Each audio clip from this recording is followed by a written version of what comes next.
us on Blood, Sweat and Metal, and it's an absolute pleasure to talk to you from Australia. And how's the weather been going over your neck of the woods? It's freezing cold here in Australia at the moment. Oh, it's extremely humid and stormy. It's kind of how it's been the past few days. It's hot, humid, and wet. Yeah. Well, man, you guys got a new album coming up in about 3 weeks' time. You guys must be looking forward to that as well. Yeah. I mean, always excited about it, but I'm nervous as well, just because you don't. At the end of the day, you write the music for Yeah. yourself, what makes you happy, but it's I'm always worried about what people are going to think. It's just hard not to, no matter how many times I do this. So I want to make everyone happy. Yeah. I want to ask before we get into the album. You guys been around for about 10 years, but for you personally, and you joined in 2007, a year later, that feels like yesterday for you now, looking back at it? Man, like looking back, I couldn't even tell you where the time gone, man. I mean, like, it's, the way I look at it, the guy that I replaced at the time, Brandon, who's currently our sound guy now too. He, if it weren't for him, I wouldn't be here doing what I'm doing. But I've been there. I usually say I've been there since the beginning, man. Like since the beginning of the band's career, anyway. So yeah, it doesn't seem like it's been 10 years. It's crazy to even think about it. So yeah, I mean, when you look at it, 10 years can be such a long time. I mean, I remember growing up in the 80s and 90s, 10 years seems a long time, but now we're in the new millennium, 10 years means nothing, but it just goes so quickly, and that's basically how Whitechapel been since you guys started. Everything just happens so rapidly. Yeah, I mean, it definitely, as far as the career of the band and everything, I think it's, metal definitely has its ups and downs. The genre gets, everybody gets excited about it, then it kind of dies off a little bit. But if anything, we got to a certain point, and I'm glad we've been able to sustain that point and do it for 10 years. That's kind of the real winner. I just didn't want to be a hot commodity for, a year and then that fizzle out. That was never my intention. That was never our goal. Yeah. I mean, with the new album, Mark of the Blade, it's more like a celebration of the 10 years. And the fans like myself and others around the world, it's basically a celebration of getting together and just celebrating, as I said before, the reincarnation of basically Whitechapel over the 10 years. Yeah, I mean, that's the way I look at it too. I think that was kind of the idea with the album anyway. We didn't think it was, we weren't trying to change abruptly or alienate any fans or the genre or anything like that. But, at the end of the day, we're just like, it's 10 years, let's just make metal. Who gives a crap anymore? Let's just have fun. And we thought about doing some singing stuff, the past few albums, but it had to be organic. It had to be natural. And I think it was just, it felt good on this album this time around. So, yeah. I mean, when you do this album and going through the process of it, how did you push yourself to make the sound go forward? Because with each successful release that you've had so far, it's been not much of a challenge, a personal challenge, but what I'm trying to say, it's been more of an adventure for you guys, because you don't want to reinvent the wheels type of thing. You don't want to copy yourself. You're always doing a different chapter as each album comes out. So when you look back at doing Mark of the Blade album, how did you push yourself to make the sound go forward? Because this sound on this album is very dynamic. That's a good way to say it, about the chapters, because literally, when we try to make every album kind of a different chapter, even if we didn't know we were doing that from the beginning, like, with Exile and New Era. But with this one, I think, as far as pushing forward with the sound and trying to make it another different chapter, it's just, I think it follows along with a lot of, us growing up as people, and, we still have our favorite metal bands that are always going to be influences to us that we grew up listening to, but, we also have different influences now, like Catatonia, Deftones, jamming a lot of stuff like that, making more, Pantera, we all grew up on that, but we never really, they're Southern metal too, and we never really kind of charted into that territory, and, and we're not a groundbreaking crazy band, we're not a Meshuggah, we're not a Metallica, we're just, we're not trying to necessarily reinvent the wheel for metal, but yeah, we try to do it. We try to reinvent it every time we do an album. Try to bring something different to the table. Yeah, I mean, you also look outside the box too. You're not actually fixated on the one thing. I mean, you do have a couple of slow songs on the album. You have a couple of clean songs. You have a couple of darker songs. You guys always look outside the box. You're not just fixated on the one formula of what we know as metal, because there are some fans out here, and I'll say this in a light way, there are some fans out there just want to put metal in a pigeonhole. If it's not that form of metal, we're not going to listen to it. But you guys, on the other hand, think outside the box, and you bring more flavour to the table. I mean, you guys have got all different type of favourite bands and influence that you've grown up with, and you bring all that to the table, and it's just a massive recipe for a great album. Yeah, and I don't see how people can pigeonhole like metal to begin with, and I thought the whole point of metal, as I got older, everybody's guilty when they're younger of, kind of pigeonholing metal and, kind of only liking only thinking what you like is the best thing. But, you get older and you grow up and you realize, the whole point of metal is kind of to break the rules and break the boundaries and not do what everyone's expected you to do, and even the term deathcore, like, it's a subgenre of a subgenre. It's a subgenre. Death metal is a subgenre of metal, and then deathcore is a subgenre of what, metal and hardcore. It's just kind of like, really, like, who gives a shit? Yeah, exactly. I mean, if you like your genre, it's good, man. But whatever. If you only want to listen to that one genre, then good for you. Exactly. And for me personally, metal's metal. I mean, yeah, we all have different. We all have different types of metal. You got silver, you got lead, you got zinc, you got copper, you got aluminium, or over in America you call it aluminum.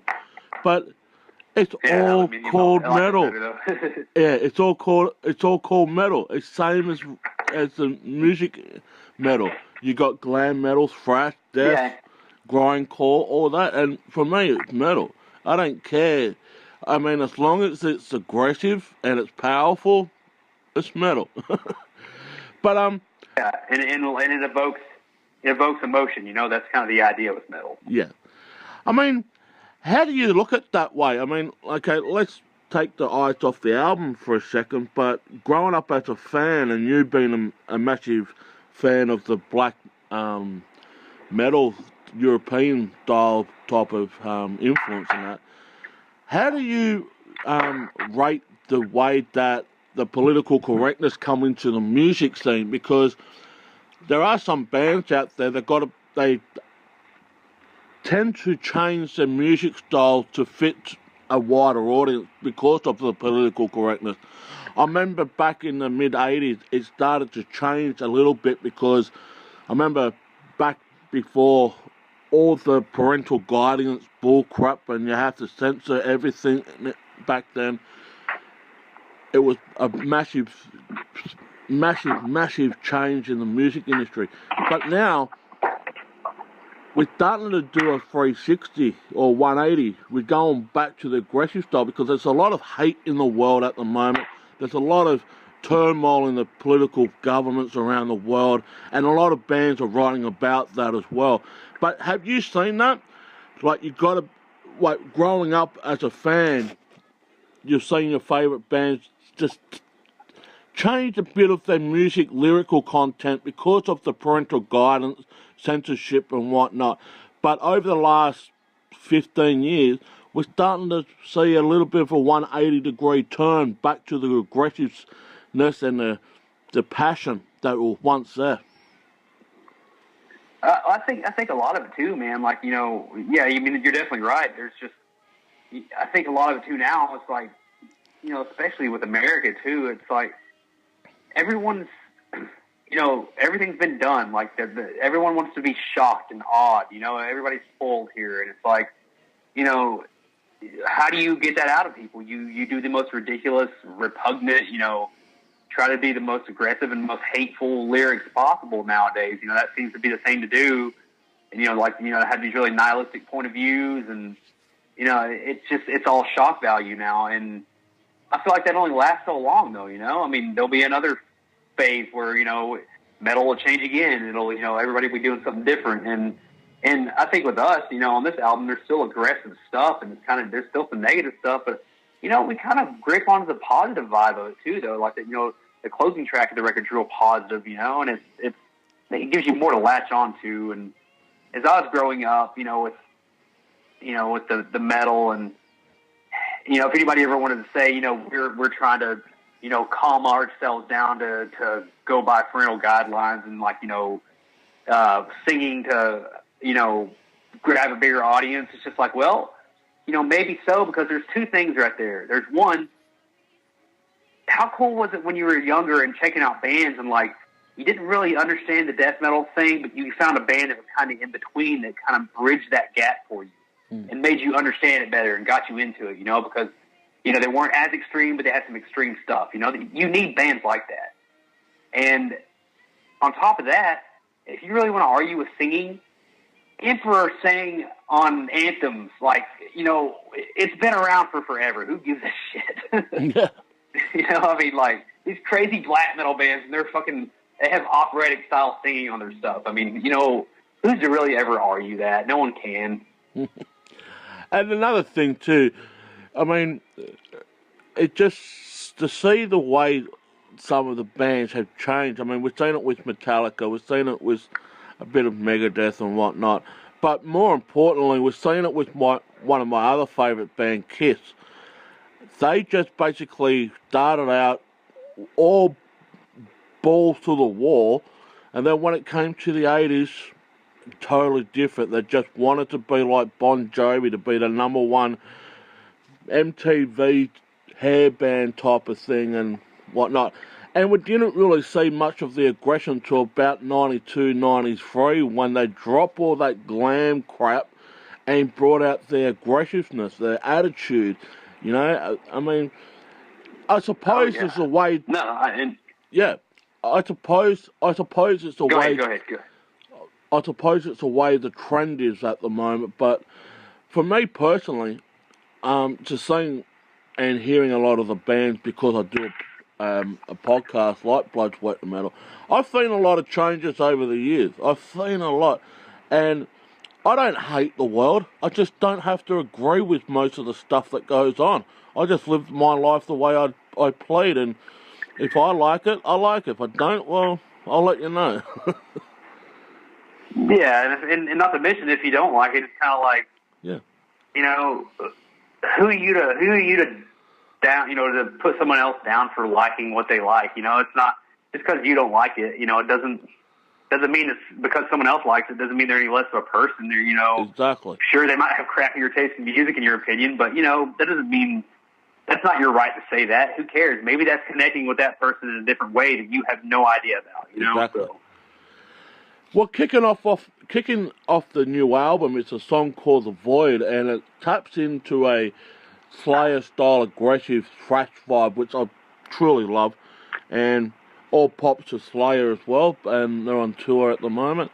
But you guys always have that free guitar attack in your albums, when you make albums and that.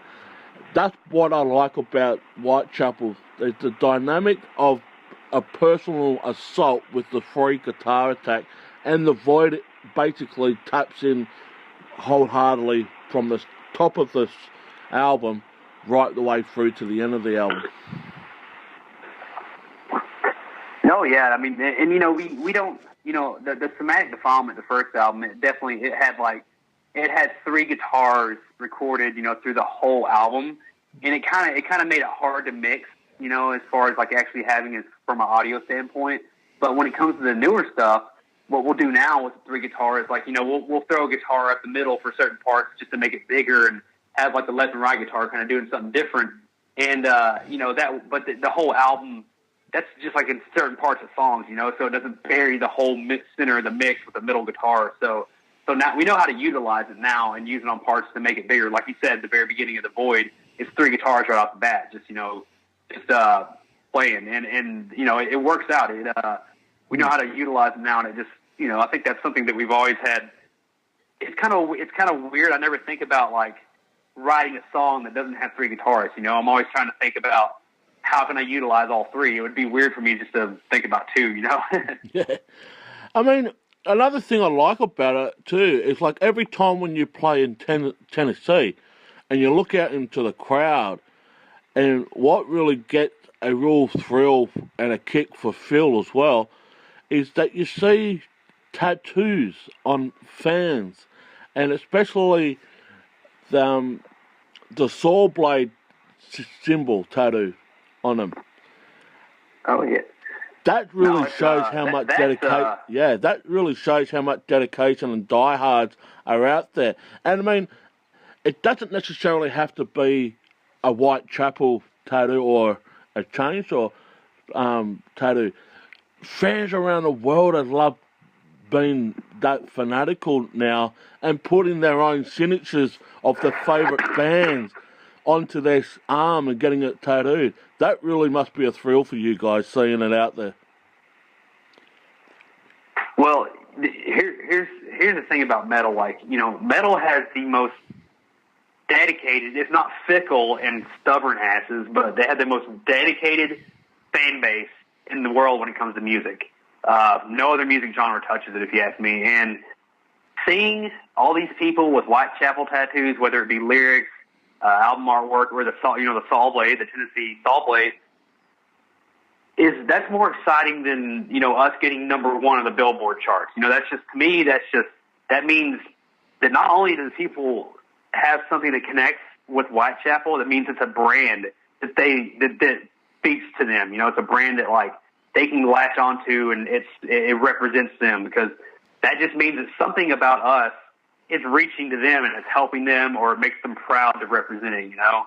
And that's honestly, if you can accomplish that, Whitechapel could break up tomorrow, and I think I'd be I'd be happy. I wouldn't be happy that it happened, but I would be all right with the fact that we reach people that much. Yeah.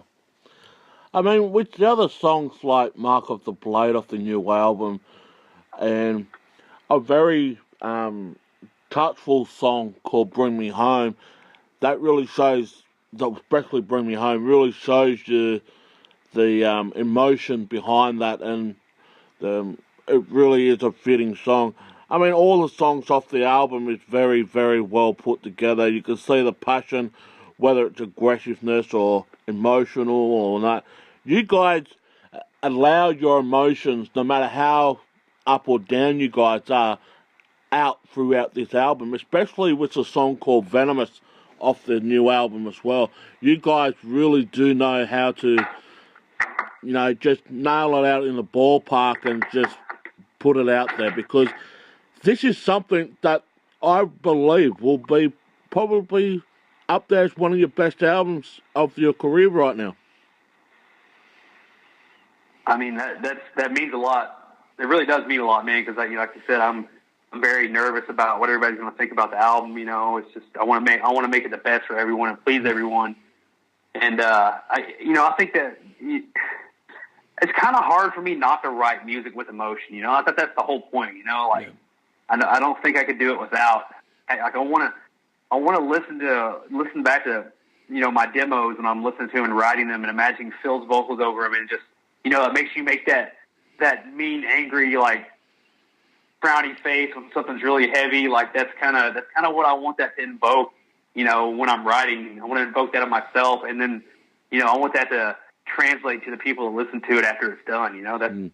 That's I think writing with emotion is the only way to do it, man. It's just like any form of art, you know, not to be too artsy about it, but because it is death metal, you just make art with your feelings. You know, isn't that just the extension of your feelings? I mean, I think it is. Mm. I mean, when you pick up that guitar pick and you play your first chord of a song or whatever you may be doing, for me personally, I think that guitar pick is your signature. That is your autograph for the album, and that lays out whatever it may lay out towards the end recording. But you were saying that you're a bit nervous about this album. I want to ask a personal question.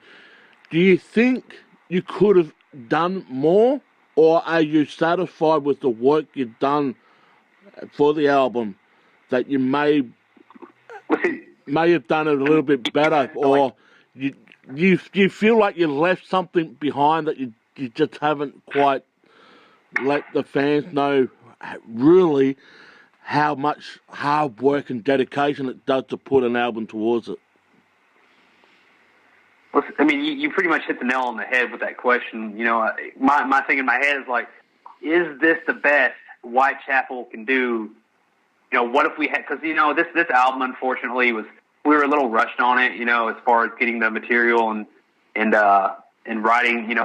I mean, we do get under pressure. We've done it before. I just think to myself, like, what if we had the option to, like, get an album, like, 80% done and sit on it for, you know, like 3 months and just kind of listen to it and then go back and make it finished, you know? And because no matter how much you get pre-production, like, and do demos, when you get a producer and get in the studio, things are going to change inevitably. It's always going to happen. And so, you know, that's just the way the world works now. You know, a band can't take 6 months. You know, well, some bands can if you got the money, but, you know, a lot of bands can't take 6 months to write an album now. You know, it takes a month to record it and then maybe 2 weeks, 3 weeks to mix it.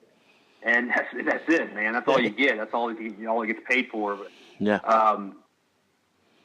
So yeah, I do worry that, you know, I just want Whitechapel to do the best that Whitechapel can do, you know, because that's you know, I don't want to slack in that department. I never want to, and I don't want to be caught with my pants down, man. That's just my mentality.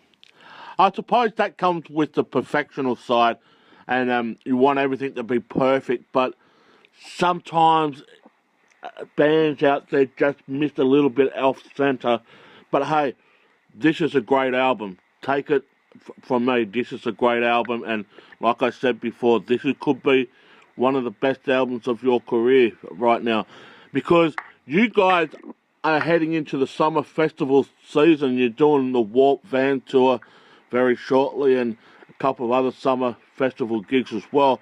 I just want to ask, what are the rest of the plans for 2016 leading into the closure of the summer festivals? We have a tour in, you know, late September and October in the States, and I can't say who's on it yet, but it's going to be a pretty solid, awesome tour.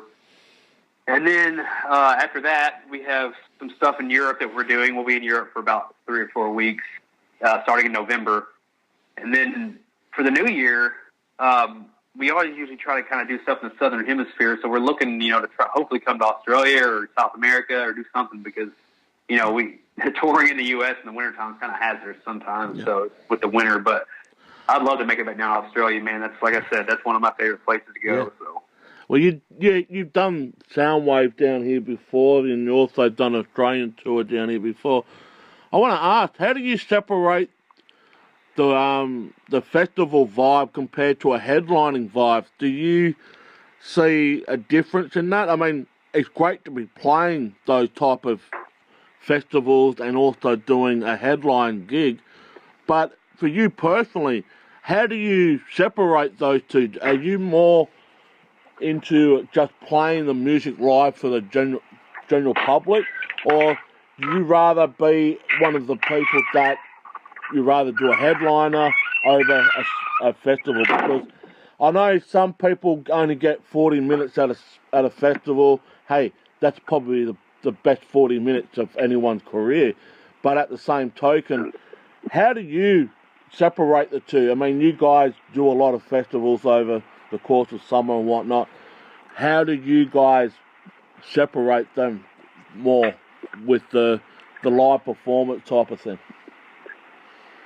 Well, we you know, depending on the type of tour, if we're doing, we'll put a set list together of the songs we're playing. You know, some songs go over better in a club setting as opposed to an outdoor festival setting or something like that. And you know, with the festival, to me, the festivals are like just nonstop craziness. You know, and it's just like it's a stress, but it's almost a good stress. Like it's nuts the whole time. When you're getting ready to go on stage, like you're just, everything's hectic and you're afraid, everything's got to work and be put together just right. And so everything goes off without a hitch. And it's really, really like stressful in that sense. Cause, you gotta get on, hammer out your set and get off real quick. Whereas a headlining set, you have time to set up and you get to take care of everything and do sound check and everything. But, the vibe with both of them are always different. Like, the intimate vibe with the club settings, it's kind of nice to be up close and personal with the fans for a change, because I think they get a kick out of that too.